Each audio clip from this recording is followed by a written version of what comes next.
Good morning. That thing's pretty hot. I've always wanted to wear it. Quick shout out to Erin Green for this awesome artwork today.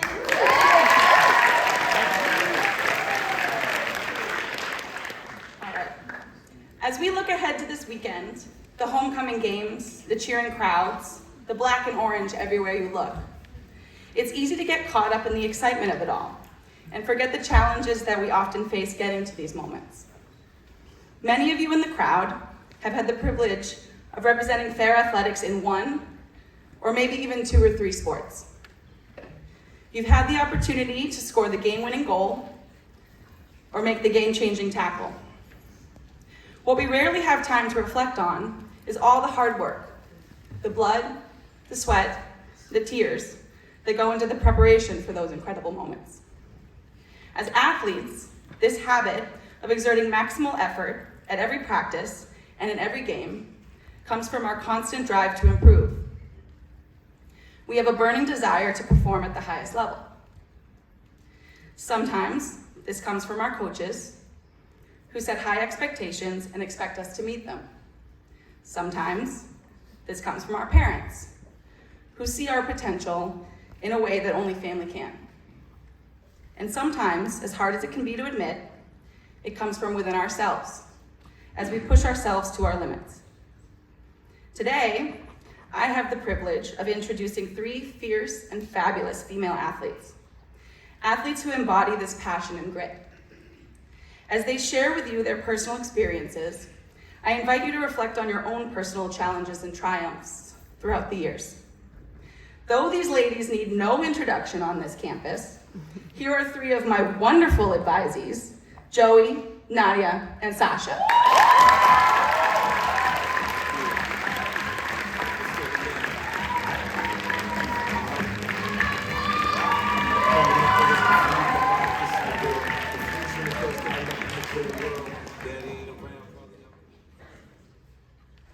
I step out onto the lacrosse turf.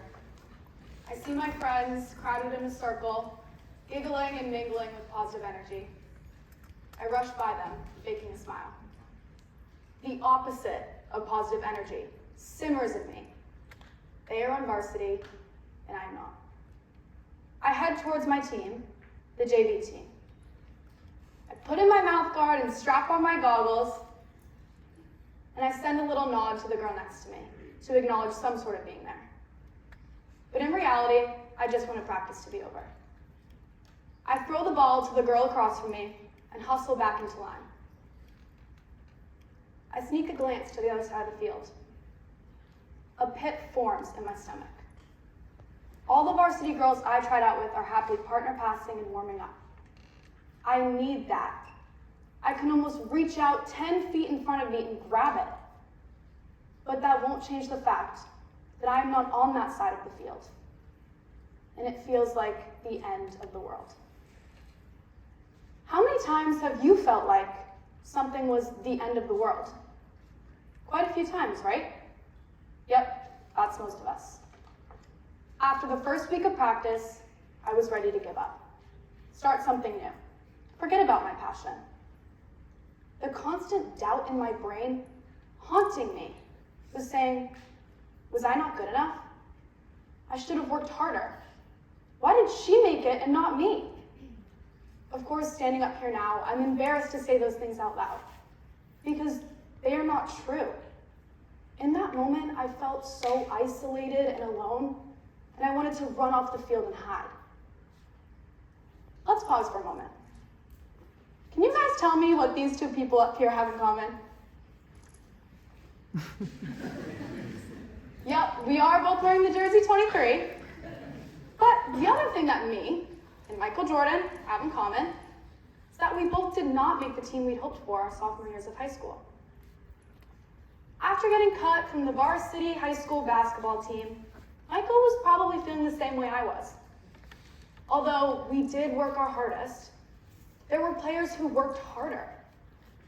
And all I could do, and maybe Michael was going to do the same thing, was work 10 times harder. Not just for myself, but for my teammates on JV. And maybe in some alternate universe, I am Michael Jordan, and I'm a legendary basketball player, and I drive a Ferrari. But in this universe, I am just me. So, I started showing up early to practice. I would cheer on the varsity girls every chance I got.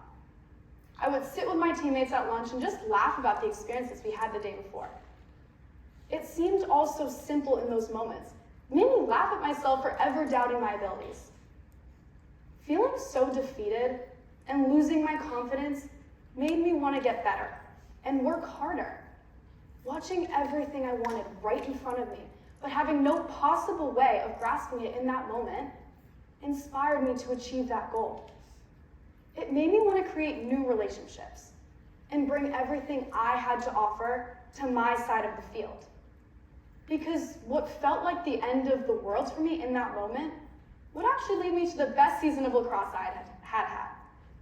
A season full of laughter and joy, hardships and regrets, but most importantly, friendships. At points in our lives, we would be pushed down hard, but all you can do is push back harder. Set goals for yourself. Create a mindset that's healthy for you to be the best that you can be. But most importantly, show up for yourself. Accepting that you didn't get the outcome you'd hoped for is the hardest part, but actually motivating yourself to achieve the goals you set is even harder. So, I ask you, do the hard thing. Stay after that practice. Rehearse a little longer. Go to that extra help. Do everything you can do to push yourself to be better.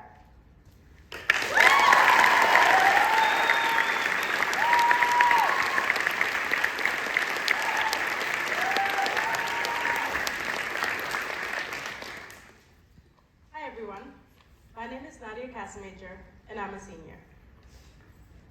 I've played soccer since I was 5. My dad was my first coach.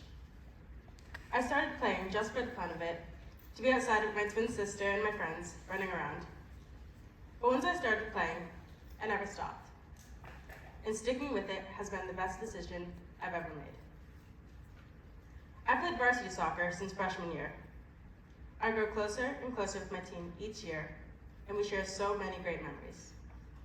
From jokes we tell at team dinners, to dance parties we have during practice, to concerts we throw on bus rides. I love and cherish every single moment with my team. Soccer isn't always perfect though. No sport ever is. My first injury was a sprained ankle back in middle school. I was put in a boot for 2 weeks and I couldn't play soccer for 4 weeks. I cried for days, seriously thinking it was the end of the world. But it wasn't. I came back 4 weeks later like I had never left. Then, during my sophomore year, I dislocated my kneecap and tore my MPFL. This injury was a little more intense. Luckily, the adrenaline helped me in the moment, and I snapped my knee back in place right after it happened. So, the recovery time wasn't as long as it would have been, and I was only out for 3 months as opposed to more. I went through those 3 months of rehab, going to physical therapy 2 to 3 times a week straight after school. And just like the previous injury, I came back just as strong as before. But junior year, so last year, I tore my ACL, MCL, and meniscus. And for those of you who were at the game when it happened, Friday night under the lights of Dexter, you're probably just as shocked as I was to hear this news. Because I finished that game. I didn't want to give up, knowing that we were playing a rival team. So that's exactly what I did, even getting an assist despite just having torn up my whole knee. But I was in pain. Not immense pain where I had to stop, but the type of pain where you know something's not right. I heard a crack and a pop, felt a jolt and a pull. And I didn't know right away that this was the extent of my injury. It was 6 days later when I found out exactly what had happened. I was told the extent of my injury and that I needed surgery. This one wasn't going to be easy. In fact, the recovery was going to take a year. 1 whole year without touching a soccer ball. 1 year without being on the field with my teammates. 1 year without doing what I love most. Perhaps, most importantly, I was missing the most important year of high school. The year of gruesome academics. The year of intense college recruitment. The year of showcasing myself on the field. My teammates knew how difficult this was going to be for me to get through. Yet, despite not being able to play, I still showed up to every practice, every team event, and every game. And even though I wasn't on the field with them, every single one of my teammates still made me feel present. With each day, whether it was a good day or a bad day, my team never failed to put a smile on my face and make me laugh. As you can see in this last picture, through the tears of one of my many toughest days of recovery, my teammates instantly saw I was upset and didn't hesitate to cheer me up. This picture was taken right in the middle of practice, where so many of my teammates stopped what they were doing just to run up and give me a hug. And if you don't know this already, hugs are one of my favorite things ever. The strong bond created within my team helped me get through certain stages of my rehab. They all made soccer enjoyable for me, even when I wasn't playing. My teammates' love and comfort made this crucial recovery process a little bit easier to get through. So this sports season, I encourage everyone to be better. Be a better player and enjoy every moment you have on that field. Be a better teammate and show the support you have for your team. And lastly, be a better person, expressing that support towards those going through tough times, because one positive word or action can save a person's day. Thank you.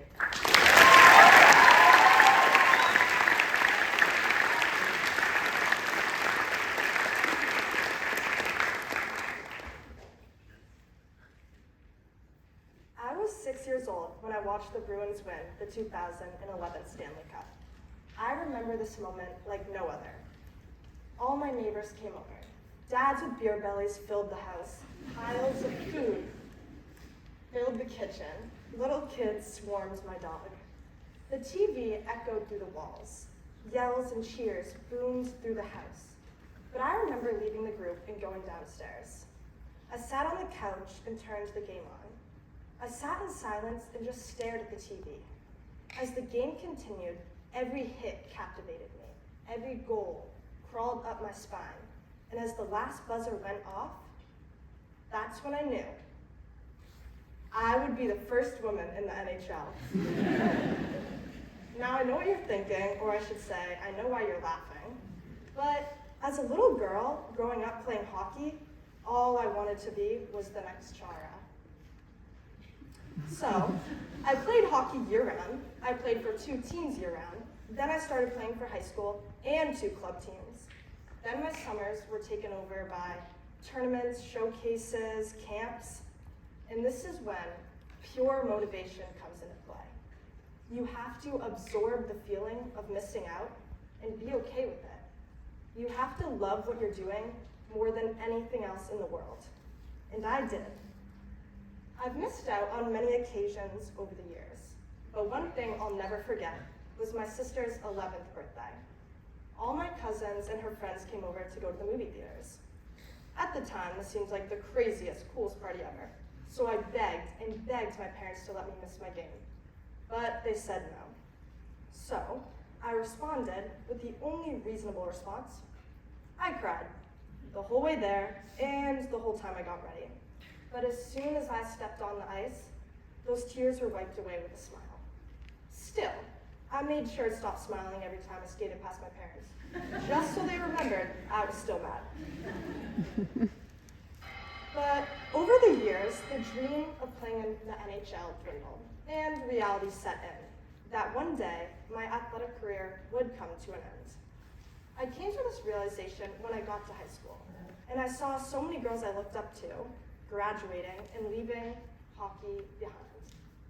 I was baffled by this because I assumed they chose this path, but in actuality, a lot of amazing players don't have the opportunity to keep playing. It's a very competitive league, and only 1.7 of players from ages 14 and up will ever make it to the NCAA Division I. And for some reason, this made me so mad. I couldn't help but think, I wasted my whole life playing hockey. I missed out on so much. I pushed myself so hard. And for what? This is what I thought for weeks, and it was a weighted blanket on me at practice. Suddenly, all the joy in the game slipped away. And it wasn't until my dad sat me down and said, "You are more than your sport," that I finally realized I needed to find myself in another aspect of life. I needed to be enough, even if I wasn't succeeding in my sport. The idea of finding myself sounded so hard, and you know what? It has been. I haven't found myself yet. It is definitely a process, but I have had the opportunity to try many new things, such as the guitar, art, speech and debate, even some cross country. And while exploring these new activities, I've learned that we do not need to limit ourselves or our identities to one skill. It is scary to try new things and fail, but the feeling of trying something new and succeeding, that's exhilarating. And it's a really tough feeling to be. I think many of us can relate to the feeling that we don't exactly know yet what we want our lives to be. And that's fine. The point is to try new things as a part of how we discover who we are and who we want to be.